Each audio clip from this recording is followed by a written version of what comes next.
Hello and welcome to the class on the 9 foundational principles for conflict resolution.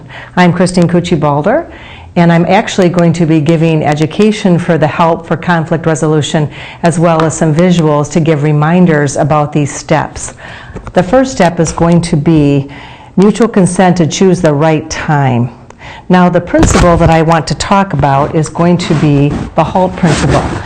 And why this is so important in the HALT principle is because this stands for being hungry, alone, lonely, and tired, or hungry, angry, and lonely, and tired.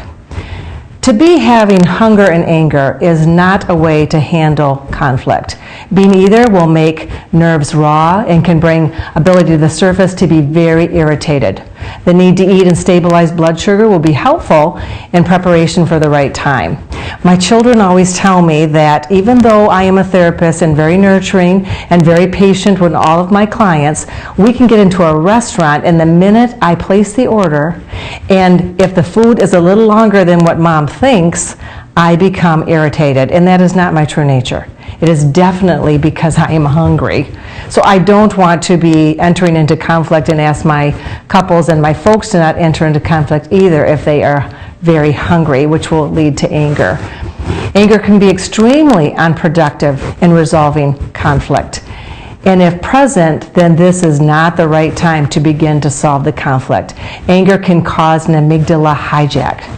Now this is an organ that is lodged in the limbic system of the brain. It rules our reactions without the benefit of logic or reason, and then can cause our bodies to go into a fight or flight response.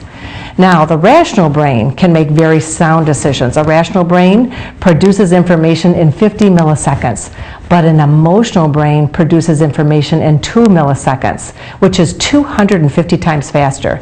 Now, we might think that that is more beneficial because it can process so much faster. However, what happens with the amygdala hijack is that thoughts and reactions become very irrational. There is not the ability to have more time to process, to think, to be contemplating the Lord's guidance, to have the right words, to check the emotions that are going to be coming. It just responds. And it often can be very harsh with words, and thus the angry emotions can cause that amygdala hijack, and that is not helpful. How about loneliness and tired? When profoundly lonely, there can be avoidance and depression. And I actually gave a site on the internet to look for guides and understanding more about depression. Proper rest is also essential for conflict resolution, and attention and focus are needed for best outcome in terms of resolution. That is all extremely, extremely important. And without rest, it is very difficult to have good resolution. I was thinking about an article that I had read on the YouTube recently, and it was about some driver training issues. And they found that with the ability to have proper sleep, that if there is sleep deprivation, it is very similar to as if a person were intoxicated. That's how difficult it was to get through some of the barriers in this driver training program. Because with sleep deprivation, the ability to focus and make sound decisions is not at top potential. All the more reason to not be resolving conflict if there is sleep deprivation. So, be in a position where both individuals involved in the conflict will have ample time, not be hurried or in a rush. These 3 things will place unneeded pressure on the conversation. I know that I have learned with my husband and I, and in conversations, we run Compassionate Christian Counseling together.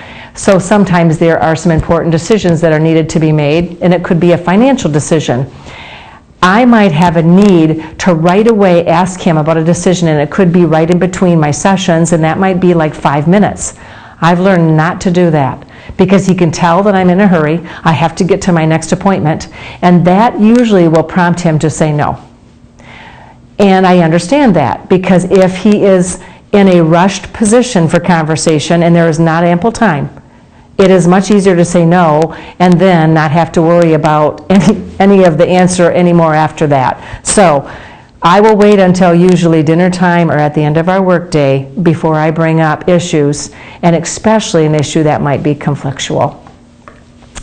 When the halt principle is not at the forefront and both parties are in a rational strait, this would allow for the opportunity to reflect and pray, and this is absolutely important too.